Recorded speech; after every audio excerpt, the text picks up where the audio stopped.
días a todos y a todas, socios, amigos y simpatizantes del Ateneo Escurialense, así como público en general, a los que agradecemos su asistencia a esta nueva conferencia correspondiente al ciclo de historia sobre los grandes exploradores y conquistadores españoles.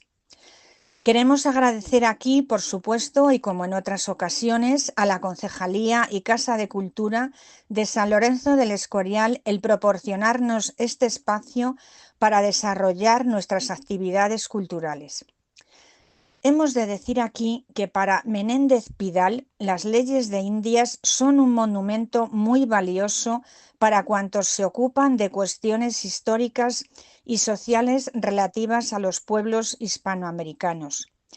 Se trata de un amplísimo conjunto de normas que regularon la obra de España en América y Filipinas desde las primeras capitulaciones firmadas por los reyes católicos con Cristóbal Colón hasta las independencias, lo que revela una honda preocupación por los principios eternos de justicia en el generoso y bien difícil propósito de asimilar a los pueblos indígenas. Estas leyes de Indias bien merecen, por tanto, ser objeto de admiración y de estudio obligado, tanto por la eficacia de la organización legal, social y política que llevaron a un territorio inmerso en un contexto extremadamente complejo, como para constituir el origen de la regulación de los derechos humanos, del derecho del trabajo y del derecho internacional. Por ello, va a ser nuestro ponente de esta mañana, don Julio Enche Morillas, quien nos hablará de este tema, desconocido para algunos, pero muy conocido y estudiado por él precisamente, puesto que es abogado y ha publicado un interesante libro al respecto para profundizar en ellas y darlas a conocer, y que podrán adquirir además al fondo de la sala al terminar la conferencia. Así pues, haré un breve resumen del currículum de nuestro ponente, que es el siguiente. Don Julio Enche Morillas nace en Madrid el 18 de agosto de 1963. Es licenciado en Derecho por ICADE. En cuanto a su experiencia profesional, es abogado especializado en Derecho Empresarial.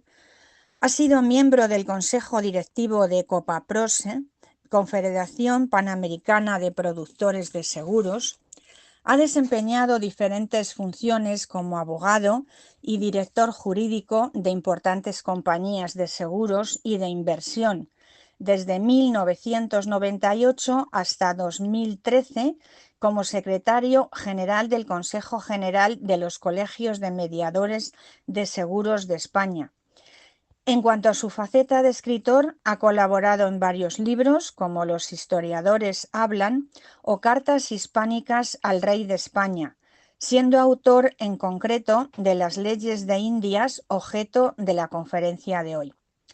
Asimismo, participa asiduamente en conferencias y en algunos medios de comunicación, destacando entre ellas las del Colegio de Abogados de Madrid, Casino Real de Murcia, Asociación de Historiadores de Cataluña, Universidad CEUS y San Pablo y Casa de América, Real Casino de Madrid, Universidad Juan Carlos I, Ayuntamiento de Burgos, igualmente de León, Pozuelo, Collado Villalba, etc.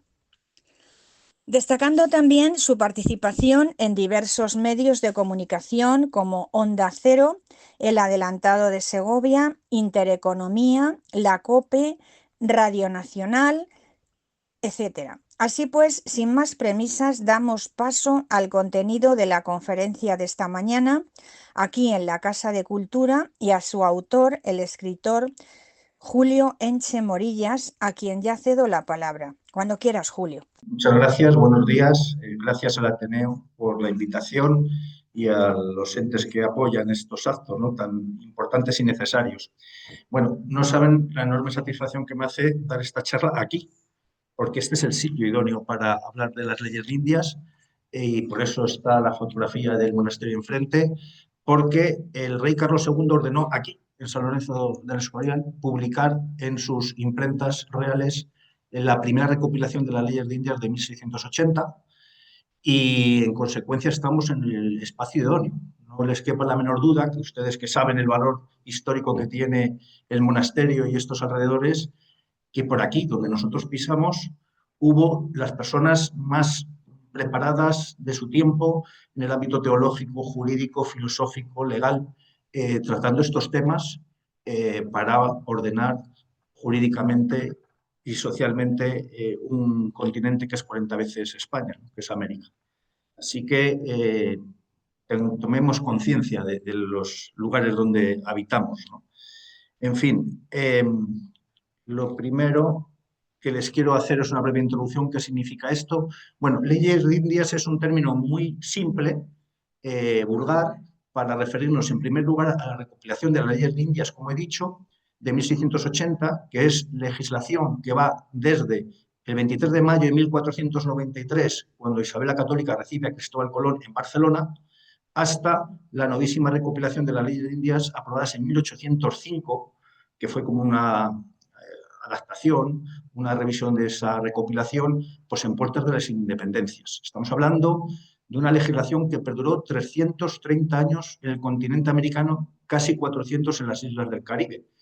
No sé si se dan cuenta que Estados Unidos tiene menos periodo de existencia que las leyes de Indias, que las constituciones que tanto estudiábamos en mi época, como la de 1820, la PEPA, no se aplicó. Le dedicamos muchísimo, se aplicó solo 3 años el trienio liberal, pero dedicábamos mucho tiempo a estudiar legislación que ni por asomo se parece a este gran cuerpo legal, ¿no? Que tiene una gran trascendencia, como se ha dicho en la introducción, para nuestro presente y para algunas organizaciones internacionales, como por ejemplo la ONU. Lo contaré. Bueno, ¿qué recogen las leyes de Indias? Pues todo lo que es una sociedad moderna, un ordenamiento jurídico moderno y eficaz.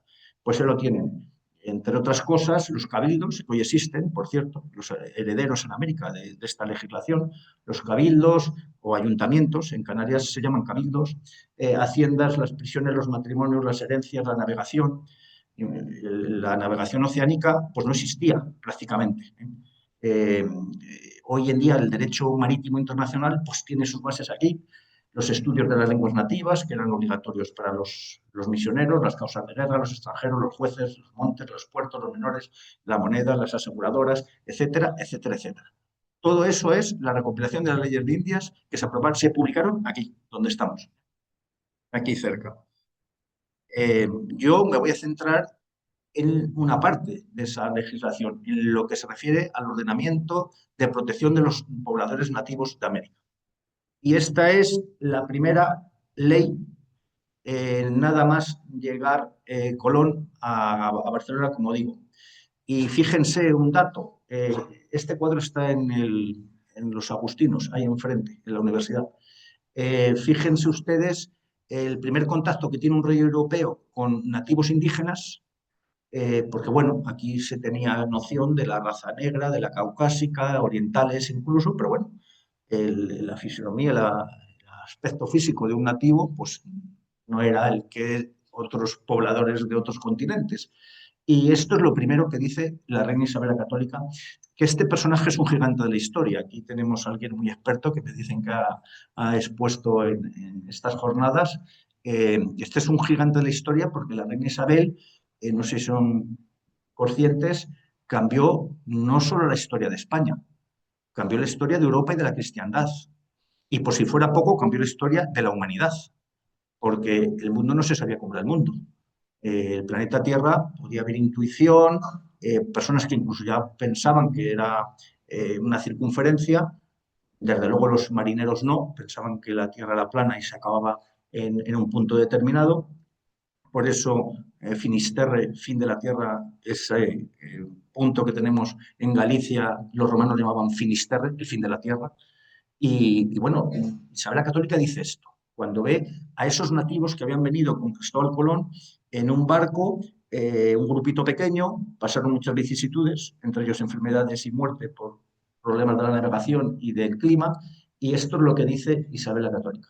Procure, y haga dicho almirante, que todos los que ellas van y más fueren de aquí en adelante traten muy bien y amorosamente a los dichos indios, sin que hagan enojo alguno y procurando que tengan los unos con los otros mucha conversación y familiaridad, haciéndose las mejores obras que puedan, que se honre a los indios mucho, y si caso fuere que algunas personas trataren mal a los indios, a los dichos indios, que en cualquier manera que sea, que el dicho almirante, como visorrey y gobernador de su Alteza, los castigue mucho por virtud de los poderes de sus Altezas que para ello lleva.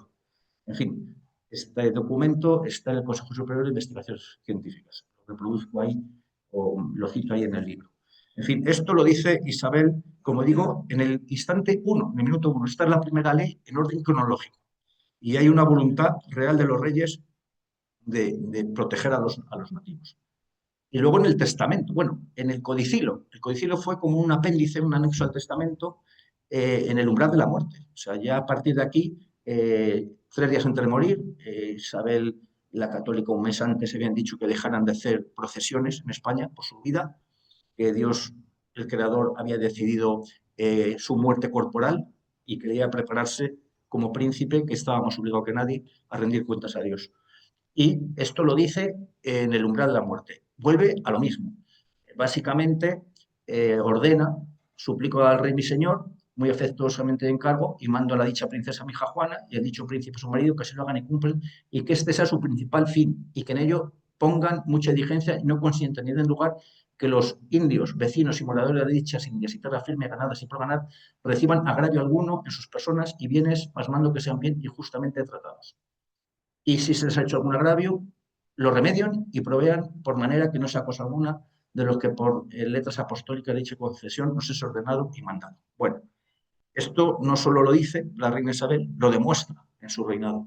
Ella trajo encadenado a Colón en el tercer viaje. Trajo encadenado por el maltrato a los indios y a los españoles y por no liquidar el quinto real. Mandó al hermano de su íntima amiga Beatriz de Bobadilla, Francisco Bobadilla, a América a poner orden a América. Es decir, hay una voluntad firme y seria desde el primer momento para aplicar leyes tajantemente y ya verán, sin contemplaciones, para hacer cumplir las leyes y el respeto a los indios. Iba a decir una cosa, Nieves o Mercedes, cuando veáis que me falta 5 minutos, avisadme para acelerar. Bueno, situación que se encuentran en América. Yo hago mucho hincapié en estas presentaciones en que ustedes lean las leyes, porque las leyes, o sea, esto no lo cuento yo, es lo que dijeron los reyes. Las leyes es una fuente primaria de conocimiento de la historia, porque esto, igual que los protagonistas que participaron, que tenemos todo lo que queramos, de Hernán Cortés, de Colón, de Bartolomé de las Casas, de Bernal del Castillo, todo lo que ustedes quieran lo tenemos documentado. Las leyes son fuente primaria, que es lo que dicen los reyes. O sea, esto no es lo que dice un historiador, ni lo que dice un investigador, ni alguien que lo interpreta. Lo van a leer ustedes y tengo mucho interés en que lo lean ustedes. Por eso una parte de mi conferencia van a leer lo que por desgracia no van a poder ver en ningún otro sitio. Costumbres bárbaras. ¿Qué es lo que se encuentran? Y luego también diremos que los españoles tampoco eran santos, o no todos. Esto lo dice Bernal Díaz del Castillo en su Historia verdadera de la conquista de Nueva España. Este era un soldado, Hernán Cortés, que escribe un libro fabuloso con todo tipo de detalles, lugares, personas, momentos, fechas, todo. Y él dice en su Historia verdadera de la conquista de Nueva España, dice: en el pueblo del cacique indio Olintecle había rimeros con calaveras de 100.000 y otros 100.000 más sin poder contabilizar, otros rimeros de zancarrones y huesos que no se podían contar. Bueno, aquí las cifras, como hace Bartolomé las Casas, son exageradísimas, no hagan mucho caso, porque casi siempre se pretende impresionar a alguien, al rey o a alguien, y él habla, figúrense, rimeros eran muros, paredes de 1.000 calaveras y encontró 1.000 y se perdían en la vista. Bueno, eso que cuenta es verdad, porque ahí tienen las fotografías. En el Metro de México, excavando en el Metro de México, verán ustedes estas fotos, que estos son muros de calaveras, de cráneos. Y obedece pues, a un hecho que él contempló y que lo cuenta. No habían pues las correcciones políticas del siglo XXI, ellos contaban las cosas sin ningún poder, lo bueno y lo malo. Contaban todo. Esta es otra orden de Carlos I. Ordenamos y mandamos a nuestros virreyes y audiencias y gobernadores y prohíban expresamente con claras penas a los indios idolatrar y comer carne humana, aunque sea de los prisioneros y muertos de guerra, y hacer otras abominaciones contra nuestra Santa Fe Católica. Vamos a ver, el canibalismo, la antropofagia, en algunos pueblos nativos existían. Y aquí me interesa hacer una parada. Vamos a ver, no cometan el error que se comete también con respecto a la labor de España en América, de pensar que todos los pueblos indígenas eran lo mismo. O sea, los mexicas es una cosa, los incas es otra, los chachapoyas, los huancas, los guaraníes, los pastusos, los zapotecas. O sea, es un continente, no sé si se han dado cuenta, que es 40 veces España, son 22 millones de kilómetros cuadrados. Entonces, la diversidad es tremenda, pero había muchos pueblos, como los caribes, como los mexicas, precisamente, que se hacían estas prácticas. Por cierto, aprovecho, la presidenta de México decía que nada antes de Colón, o sea, que a partir de Colón, que nada, casi nada se le debía a España, que era todo lo que tenía México meritorio de lo anterior. Bueno, de momento no había escritura y de momento las leyes que les estoy contando no existían y se regían por el arbitrio personal de alguien. Y bueno, estas cosas, desde luego, acabaron con España.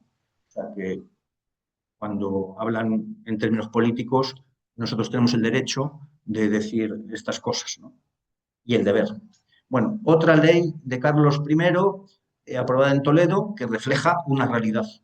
Prohibimos y no defendemos a los caciques y principales tener, vender o trocar por esclavos a los indios que les estuvieran sujetos, y asimismo los españoles poderlos comprar. Vamos a ver, los indios tenían esclavos y tuvieron esclavos españoles. Los españoles fuimos esclavos, o los cristianos. La reina Isabel Católica, cuando llega a Granada y libera Granada, 3 días después hace una procesión solemne y libera a 4.500 esclavos o cristianos en mazmorras de los nazaríes. Dejaron 500 todavía para no molestar mucho a la nobleza nazarí. Y es que entonces no había las cárceles de Soto del Real ni las de Ocaña. O sea, las mazmorras eran privadas y el que tenía un esclavo no es otra cosa que un régimen de propiedad sobre una persona, sobre un hombre o una mujer. Igual que tenían un caballo, tenían una mesa, tenían una persona, un esclavo. Lo tuvieron los egipcios, los griegos, los romanos, los etíopes, en Estados Unidos en el siglo XIX, es decir, y los indios tenían esclavos. Y como digo, y tuvieron también esclavos, es decir, en propiedad españoles que caían cautivos. Otra, esta que no sé si me la he pasado, también es porque vean, otra situación. Usaban los indios el Felipe IV en Madrid. Usaban los indios al tiempo de su genitalidad vender sus hijas a quien más les diese, para casarse con ellas y porque no es justo permitir en la cristiandad tan pernicioso abuso contra el servicio de Dios, por no se contraer los matrimonios con libertad, por hacer las indias la voluntad de sus padres, y los maridos las tratan como esclavas, faltando al amor y lealtad al matrimonio y viviendo en perpetuo aborrecimiento, con inquietud de los pueblos.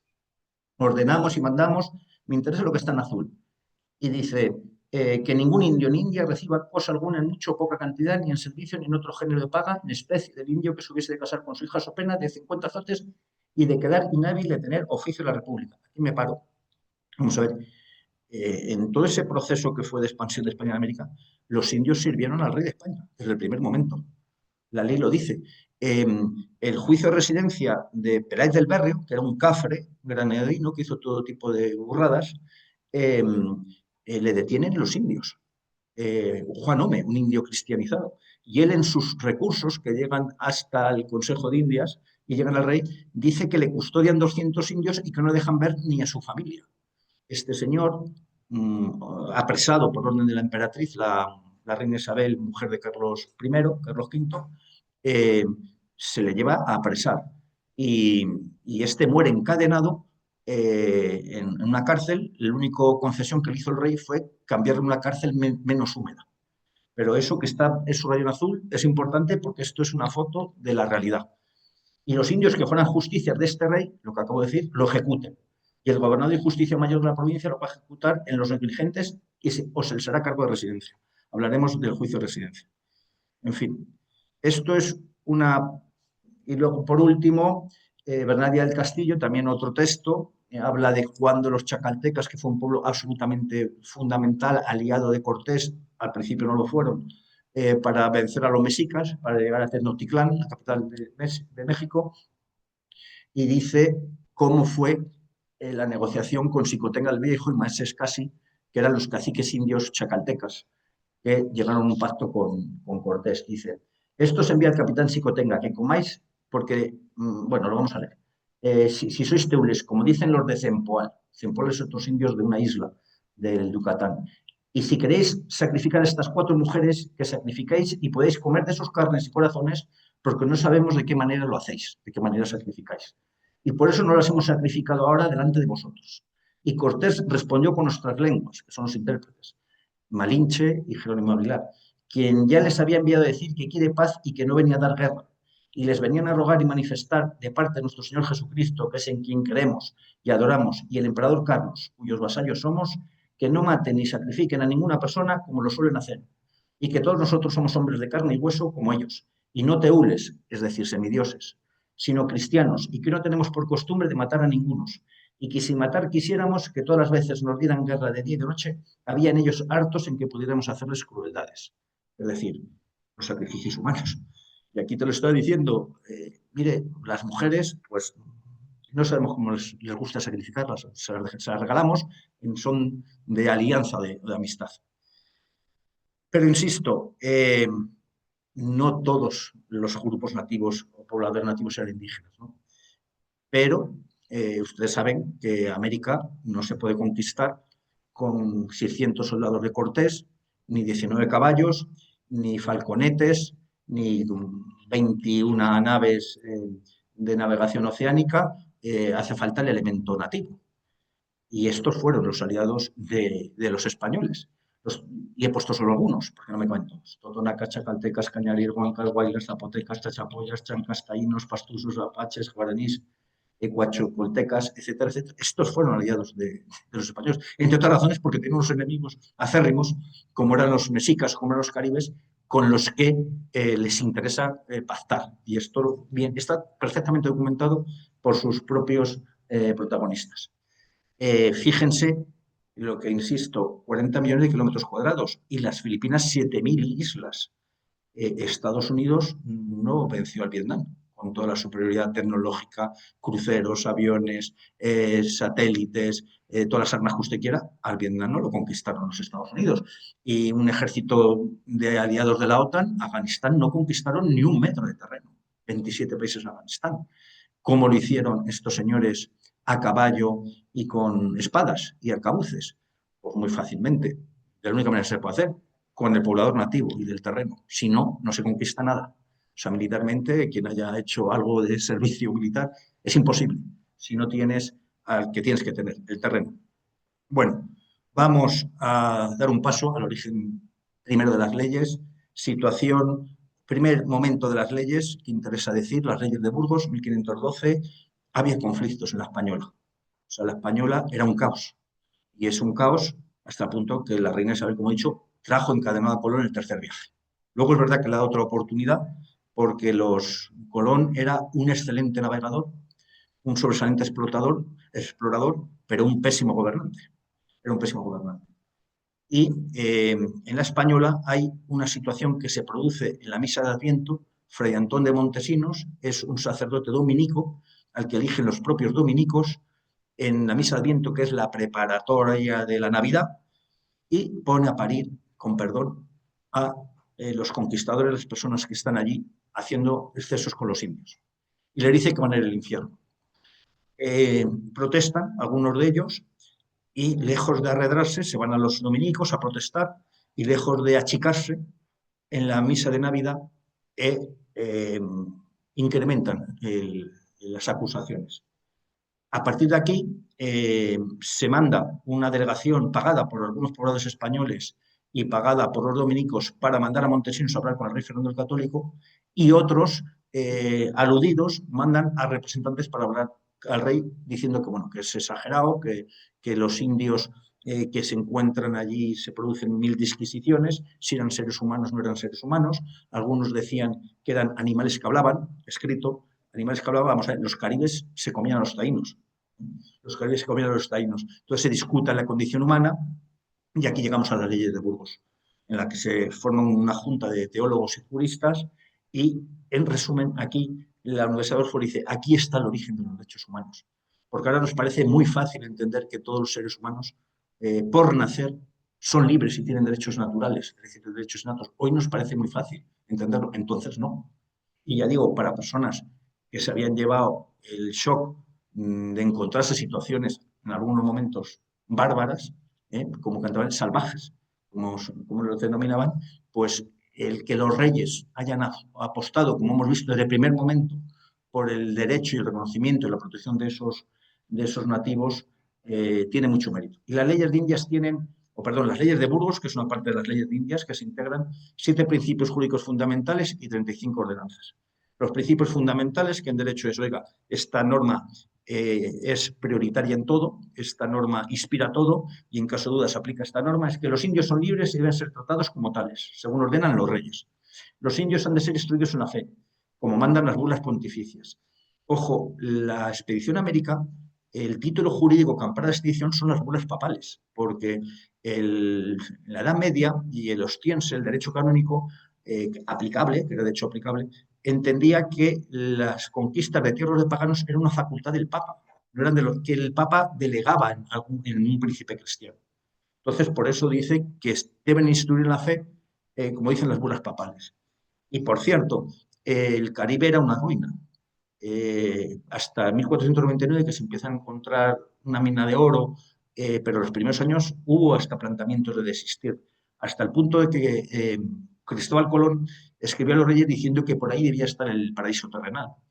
Y los asesores de la reina Isabel, que por cierto eran catalanes, Bernat Boyle y Ramón Pané, que fueron los primeros bautizos que hicieron en América, dice, Majestad, es broma lo que le está contando Colón, o sea, le está tomando el pelo.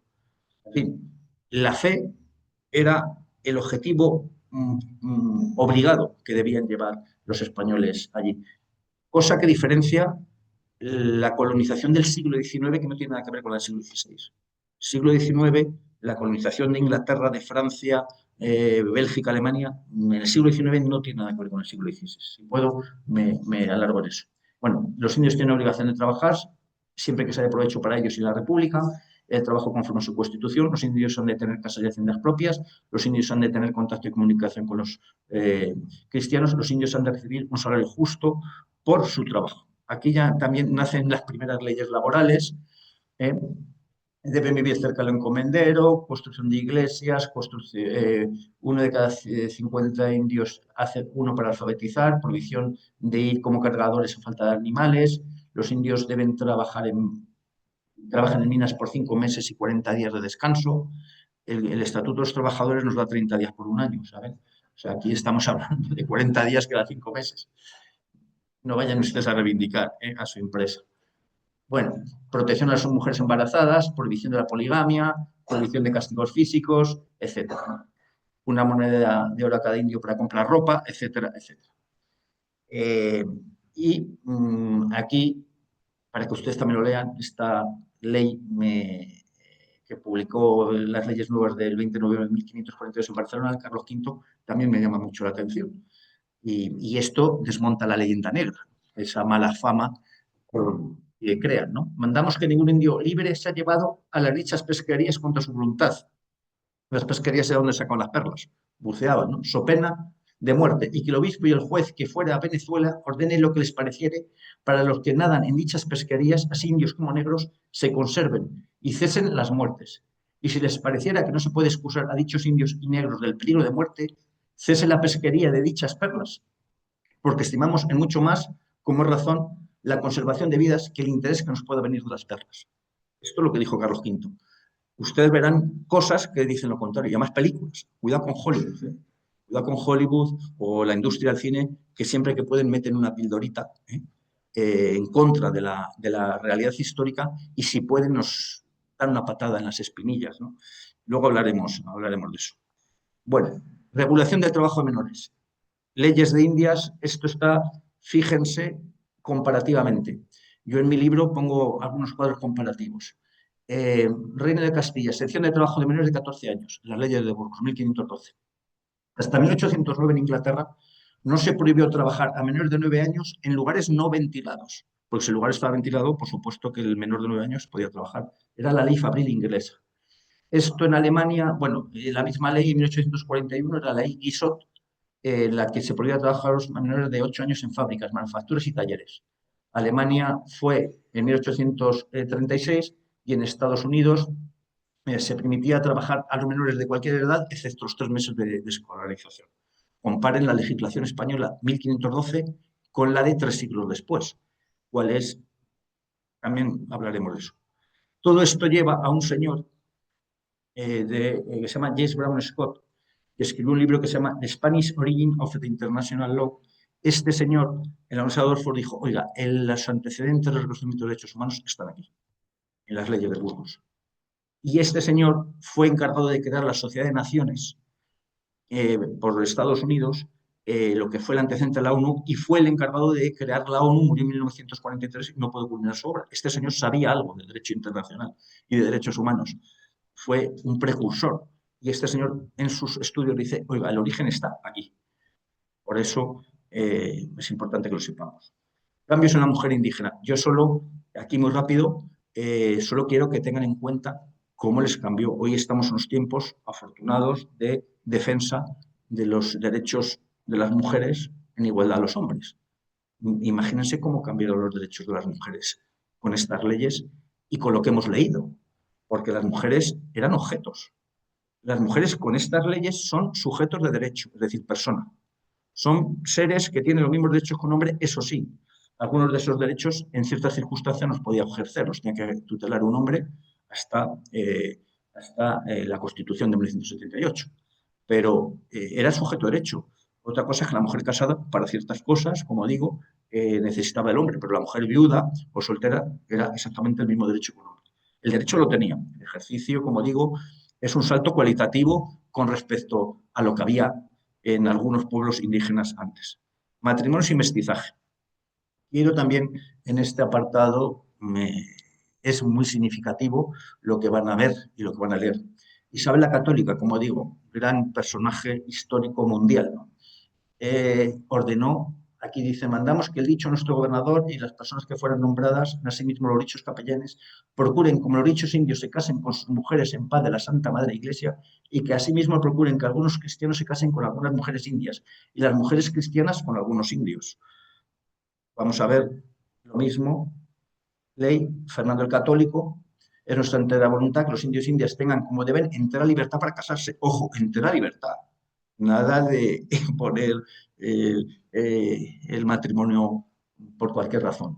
Y mandamos que ninguna orden nuestra que se les hubiera dado o por nos fuera dada pueda impedir ni impida el matrimonio entre los indios e indias con españoles o españolas y que todos tengan entera libertad de casarse con quien quisiere. Y nuestras audiencias procuren que así se guarde y cumplan. Pero vamos a ver qué dicen otros países al respecto. Y voy a poner este cuadrito. Vamos a ver. Aquí, que se mezclan. Francia, prohibición de matrimonios de negros sin permiso de sus propietarios y prohibición de matrimonios de blancos y negros. El Código de Negros francés de 1704. En Alemania, Nuremberg, la ley de Nuremberg prohibía los matrimonios interraciales. En Inglaterra, hasta 1945 se prohibían los matrimonios de los funcionarios con mujeres nativas en la India o Pakistán. Y en Estados Unidos están prohibidos los matrimonios interraciales en 16 estados de Estados Unidos hasta 1967. Ahora vamos a leer lo que dice el Tribunal de Estados Unidos. Mire, claro, ustedes pregúntense por qué el mestizaje existía en América. O sea, por qué esa variedad de razas. Mulatos, mestizos, castizos, o sea, esa multitud de razas. Eso era inconcebible en cualquier otro continente. En Estados Unidos no hay mestizaje hasta prácticamente la segunda mitad del siglo XX, lo vamos a ver, he citado la ley. Pero mire lo que decía un senador norteamericano en Texas, cuando Texas cae en manos de Estados Unidos, ¿no? Se sublevan contra México y se unen a los Estados Unidos. Más de la mitad de la población de México son indios puros y la mayor parte del remanente es con mucho de sangre mixta. Protesto contra la incorporación de tales gentes. El nuestro es un gobierno del hombre blanco. La gran desventura de lo que antiguamente fue la América española procede del error fatal de situar a la raza de color en igualdad con la raza blanca. senador John Calhoun, 1846. El libro lo escribe una autora norteamericana, un libro buenísimo, Carol Gibson, que es El Norte, publicado en 2022. Pero quiero que lean esta parte de la sentencia del Tribunal de Virginia, en el caso de Loving contra el Estado de Virginia, que ese fue un hombre blanco que se acostó con una mujer negra.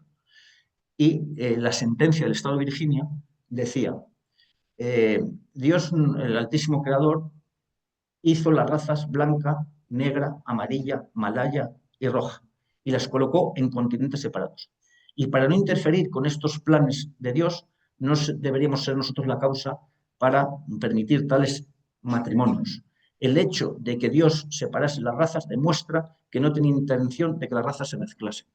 Esto es 1967, aquí habíamos nacido unos cuantos, yo estoy viendo y habíamos nacido unos cuantos.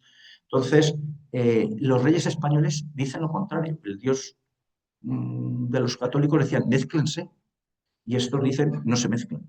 Y además, la razón política era muy clara. Para los reyes católicos y sucesores, era inconcebible que naciesen niños sin bautizar, que naciesen niños fuera del matrimonio. Y el principio fundamental que rige esa política real es que haya matrimonios, como hemos visto, y que los niños salgan bautizados. Como la unión se producía y se produce, pues los reyes cásense. Es lo contrario de lo que se dice, y aquí tienen ustedes las pruebas, ¿no?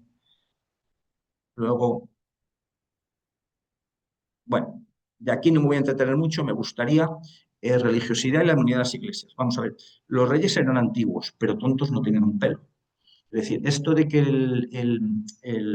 la división de poderes la inventó Montesquieu, esto no es verdad, porque siempre hubo una pugna, los propios reyes fomentaban una pugna entre los representantes religiosos y el poder civil y político.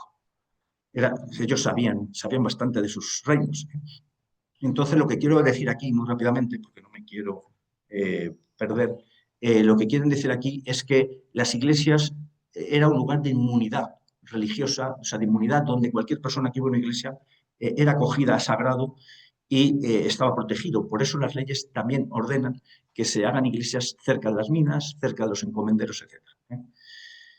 No me puedo entretener. La eficacia y el poder coercitivo de las leyes. Miren, en ningún momento se dijo eso se dijo después, en ningún momento se dijo que las leyes de Indias no se aplicaban o que las leyes en España no se aplicaban. Esto lo saca de la manga un señor que era argentino, teósofo, gran maestro de la masonería o de un partido político argentino en un libro que se llama Evolución de las Ideas Argentinas, y decía que las leyes de Indias no se aplicaban. Es muy bonitas, pero no se aplicaban. Yo ahora voy a decir con la autoridad de otros miembros que eso es absolutamente falso. Lewis Hanke, la vida oficial en las Indias se ajustó a reglas férreas y pobre de la persona descuidada que las desobedeciera. Este señor fue un señor presidente de la Academia de Historia de Estados Unidos y un experto en las leyes de Indias, escribió un fabuloso libro sobre la lucha de la justicia en América, que dice esto, cómo hubo una pugna ahí entre religiosos y poder político. Dice, en todas las expediciones se hacía ante notario público, en todas las expediciones tan importante como los pólvora y los frailes eran los escribanos. O sea, para dar fe, ¿no? Vamos a ver, Carlos I, nada, esto es una carta de Carlos I, unos frailes dominicos que dice, oiga, mándenme si tienen noticia de que se incumplen las leyes. Bueno, esto si no lo leen no lo creerán. Felipe II, ordenamos y mandamos que sean castigados con mayor rigor los españoles que injuriaren, ofendieren o maltrataren a indios, que esos mismos delitos se cometiesen contra españoles. Y los declaramos por delitos públicos, es decir, perseguidos por el rey. Bueno, aquí lo mismo, Felipe II, que se castiga con especial demostración a los transgresores. Vamos a ver, no hay ordenamiento jurídico que dure 300 años, 400, si no es eficaz, coercitivo, ¿no? De hecho, las repúblicas americanas mantuvieron las leyes de Indias como derecho supletorio, es decir, como derecho que se aplica a falta de sus nuevas leyes que se van creando.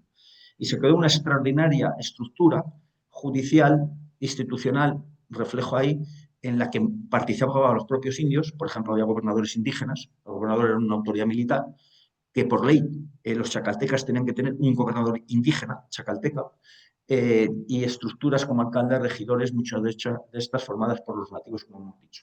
Y la cúpula que era el Consejo de Indias. Pero una de las herramientas importantísimas de control, figúrense lo que significa esto, fueron los juicios de residencia. Los juicios de residencia era un sistema que venía de la Edad Media, en la que todos los servidores del rey, al finalizar su servicio, por la denuncia de cualquier persona, incluso indirecta, es decir, que no conociera los hechos, se debían fijar su residencia en lugar de la denuncia y dar cuentas al rey del cumplimiento de las leyes, el trato de los indios y la liquidación del quinto real.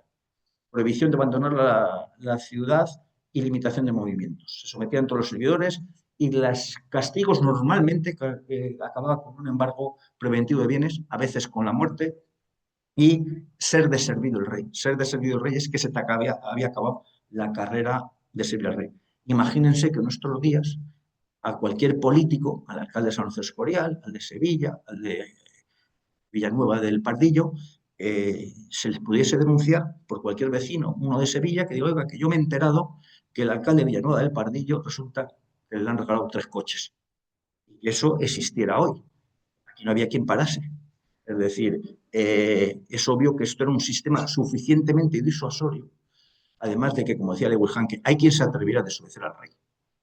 Esa expresión que los juristas entendemos muy bien, incluso hoy en día, en las que se dice la ley se acata pero no se cumple, eso es un formalismo jurídico que hoy entendemos muy bien y que, como decía García Gallo, que era un gran experto en derecho histórico, una autoridad en la materia del siglo XX, eso no consta que en América se dijera. Pero a mí me consta, dicho por una profesora de la Universidad de Salamanca, que en Salamanca se decía, esta orden de rey se acata pero no se cumple. Y eso tiene el siguiente significado. Nosotros en el ejercicio profesional nos encontramos con muchas sentencias que no es posible cumplirlas. Porque el rey se ha dado a la fuga, porque el deudor es insolvente, o yo qué sé, en materia de educación hay sentencias que han dicho a estos alumnos que se les enseñe en idioma castellano o español. No se han cumplido. Y el acatar no se acata, pero no se cumple, es un formalismo que dice, entre otras razones, porque a veces había mandatos contradictorios del rey. Entonces, para no decir desobedezco al rey, decían yo acato lo que dice el rey, pero no lo puedo cumplir. Ese es el sentido de esa expresión en la que algunos se han basado como diciendo, bueno, esto es una broma, es como en España no se aplican las leyes. En fin, ¿dónde estaba el agujero negro? ¿Dónde estaban los abusos? Que los hubo, y por el cual se hacen las leyes nuevas de Carlos V, en las encomiendas. Las encomiendas que viene del derecho medieval era un sistema por el cual se daba una concesión para la explotación de una mina, de una pesquería de perlas, de una explotación agrícola, a alguien con el fin de poblar, ellos de hacer una carrera nobiliaria, y en estos sitios había obligación de trabajar con esas leyes que he contado antes. Y claro, el encomendero pues abusaba o explotaba. Y de hecho se crean figuras específicas contra eso. Y eso es así, pero vean estas dos personas. La principal encomendera de Nueva España era Isabel de Montezuma, la hija de Montezuma.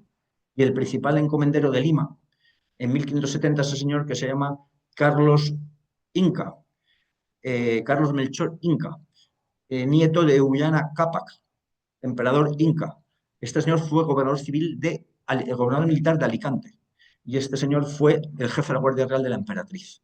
Es decir, se integraron en las estructuras económicas, jurídicas, políticas nuevas los propios nativos. Y este es el ejemplo. Y luego tengo aquí un cuadro también muy rápido. Esto es de un libro de Antonio Vázquez de Espinosa, que es un misionero que recorrió América durante 14 años y él da cuenta de los sitios donde visita. Aquí lo que quiero que vean en esos cuadros es que los curacas de indios cobraban dinero por reclutar indios y llevarlos a las encomiendas. Y aquí está un cuadro donde cuentan los indios, repartimiento de indios, los indios que han llevado a las minas. Aymaras, andamarcas, soras, realizados por los curacas indios. Es decir, ellos se integraron. Lo que no quita que hubo abusos y hubo tales abusos que el rey Carlos V, harto de las quejas y denuncias que llegaban, ordenó la extinción de las encomiendas en las herencias, en la transmisión hereditaria, lo que puso en pie de guerra a Gonzalo Pizarro, Francisco Girón y Francisco Sánchez, Gonzalo Pizarro, hermano de Francisco Pizarro, y se produjo una guerra civil en la que acabaron ejecutados a garrote vil Gonzalo Pizarro, Francisco Girón y Francisco Sánchez, porque se negaban a la extinción de las encomiendas. Luego es verdad que se adaptaron a encomiendas de tributos, que fueron ya se acabaron las encomiendas de servicios personales, etcétera, etcétera.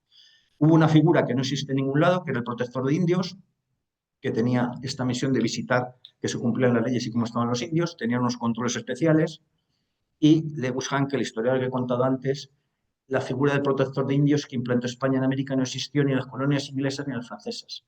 Las reivindicaciones de defensa de los indios en las tierras dominadas por estas naciones eran insignificantes y siempre desoídas. Los puritanos ingleses consideraban justo destruir o esclavizar a los indios. Cotton Mather, predicador en Boston, manifestaba que los indios habían sido probablemente traídos por el demonio a estas tierras. Hubo, desde luego, algunas voces de predicadores protestantes en defensa de los indios, pero no se puede comparar en justicia con los misioneros españoles. Esto dice el presidente de la Academia de Estados Unidos. Sí. Vale, está ahí en la recta, acelero. Vamos a ver, quería lo anterior, bueno, lo que han leído. Vamos a ver, cumplimiento de las leyes. Miren, yo llevo 39 años ejerciendo la profesión, a Dios gracias, y les tengo que decir que hoy se incumplen las leyes. Es decir, que eso no quiere decir que no haya un ordenamiento jurídico eficaz. Y aquí tienen algunos ejemplos. La ONU, un organismo de la ONU, dice que hay 50 millones de personas en el mundo en situación de esclavitud moderna. Aquí esta fundación dice, en Europa hay 140.000 mujeres que se encuentran atrapadas en situación de violencia y degradación por motivos de explotación sexual. Y 1 de cada 7 trabajadores sexuales han sido esclavizadas en la prostitución. La Interpol, el tráfico de drogas afecta a todas las partes del mundo, tanto en la distribución, origen como compra. Es decir, vamos a ver, el hombre, por desgracia, es hombre. Y eso no quiere decir que las leyes no se cumplan. Hoy nadie puede decir que España es un estado de narcotraficantes. España no es un estado de narcotraficantes. Y nosotros podemos consumir o comprar droga casi donde nos dé la gana. Por desgracia, antes como ahora, hay situaciones de este tipo. Famosa imputación del oro, ¿no? Yo estuve en una reunión internacional, en la Confederación Panamericana de Protección de Seguros, nos pidieron a España que ayudásemos a esa confederación económicamente porque teníamos muchos asociados y en esa, bueno, el presidente que era catalán por los 4 costados dijo, España tiene que estar allí. Y nosotros fuimos a América ayudando a las asociaciones hispanoamericanas que eran pues, pequeñitas, de 100 personas, 300, 200, 50, nosotros éramos 14.000, entonces por cuota. Y cuando llegamos, nos recibe un señor en México con un mapa en la que del continente pone unos barcos, el oro está aquí, el oro va a España, el oro va a España. Y entonces, bueno, nos miramos el presidente y yo diciendo, pues venir aquí a hacer el idiota, porque lo primero que nos reciben es así. Al día siguiente, es verdad que el presidente de esa asociación hizo unos halagos a España en el Congreso que fueron hasta exagerados. ¿Dónde está el oro? Pues el oro está aquí, el oro está aquí, estos son escenas, lugares de América, y el oro está aquí. Y quiero decir que España, el rey de España, cobraba el quinto real, que era un 20% de las ganancias que se producían en América. Ojalá pagásemos hoy el 20% de impuestos. Y esta es la producción de oro actual. España en 350 años produjo 480 toneladas de oro. Hoy, en el año 2018, Perú ha producido 160 toneladas, México 140. Es decir, lo digo porque los del oro se lo van a decir con frecuencia. El Estado moderno, bueno, esto es una expresión de una historia italiana que dice que el Estado moderno respetuoso de la libertad de la persona nace en España. Augusto Romero Zamora, un diplomático nicaragüense, escribe este libro fabuloso. Dice, las leyes de Indias desarrollaron un primer sistema de derechos humanos que a estos pueblos les reconocieron territorios, idiomas, derechos de sus culturas. Todo eso fue desbaratado por las oligarquías que tomaron el poder con las independencias. Ahora los pueblos indígenas andan buscando las cédulas reales que les reconocían sus territorios. Esta es la demostración palpable de que las leyes de Indias fueron un sistema mejor para los indígenas que lo que vino después con la independencia. Este es muy bueno, ¿no? Este es un historiador norteamericano del siglo XIX que tuvo un pequeño ictus, le mandan ir a la costa oeste, a un sitio que llaman las Misiones, a recuperarse, y según va de la costa este a oeste, se sorprende mucho porque él no sabía lo que era un indio en la costa este de Estados Unidos y se encuentra indios en la costa oeste. Y dice, una de las cosas más asombrosas de los exploradores españoles, casi tan notable como la propia exploración, es el espíritu humanitario y progresivo que desde el principio hasta el fin caracterizó a sus instituciones. Algunas historias que han perdurado pintan a esa heroica nación como cruel para los indios, pero la realidad es que la conducta de España en este particular debería avergonzarnos. La legislación española referente a los indios de todas partes era incomparablemente más extensa, más comprensiva, más sistemática y más humanitaria que la de Gran Bretaña, las colonias, falta Francia y las de Estados Unidos todas juntas. Lo dice él. Y bueno, ¿por qué pongo estos personajes aquí? Tienen algo que ver. Y a mí me irrita mucho cuando se producen movimientos que van a tirar la escultura de Isabel la Católica. Incluso no se me olvida que en un caso, hace pocos años, el movimiento Lives Matter fue un acto de brutalidad policial contra un hombre negro que murió asfixiado. Se produjeron unos disturbios tremendos, se acabaron esos disturbios cuando empezaron a tirar estatuas de Isabel la Católica de Colón y de Cervantes, que no sé qué pintaban eso. Es decir, una maniobra así política, distraer la atención, ¿no? Que se llama. Para mí, tirar la escultura de Isabel la Católica, los indigenistas o indígenas, es lo mismo que si los hombres de raza negra en América tirasen las estatuas de Martin Luther King y John F. Kennedy. Sería exactamente lo mismo. No concibo que hubiese algún acto de protesta. Y ya estoy acabando.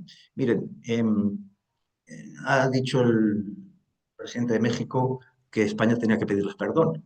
Yo, en sociedades civilizadas como las que vivimos modernas, yo no asumo que mi hermano no pague Hacienda o que mi padre haya atropellado un coche a un peatón. Con más motivo no voy a asumir lo que hicieron unos tatarabuelos que seguramente no estuvieron allí, por lo menos en mi caso. Y además, obras buenas pues también deben computar. Pero si alguien que no debe pedir perdón al presidente de México ni a ninguno es el rey de España, precisamente. Él no lo puede decir, pero nosotros sí, porque los reyes de España, desde el primero hasta el último, procuraron, intentaron y tomaron las medidas para proteger a las personas vulnerables de América. Así que, como él no lo puede decir, y yo sí, pues yo lo digo. Y termino. Esta es mi conclusión. Unas palabras de Ramiro Maeztu, creo que son muy oportunas. Y esto debemos tomar conciencia, porque desgraciadamente ni en las televisiones, ni en los periódicos, ni siquiera en muchas universidades, ¿no? Ramiro Maeztu. Generalmente en España las falsedades las hemos dejado circular, sin tomarnos la molestia de enterarnos. Pero esto no enterarnos es inconsciencia, e inconsciencia es una forma de la muerte. La característica de la conciencia es la inquietud, la vigilancia constante, la perenne disposición a la defensa. Ser es defenderse, y en esto creo que nos toca.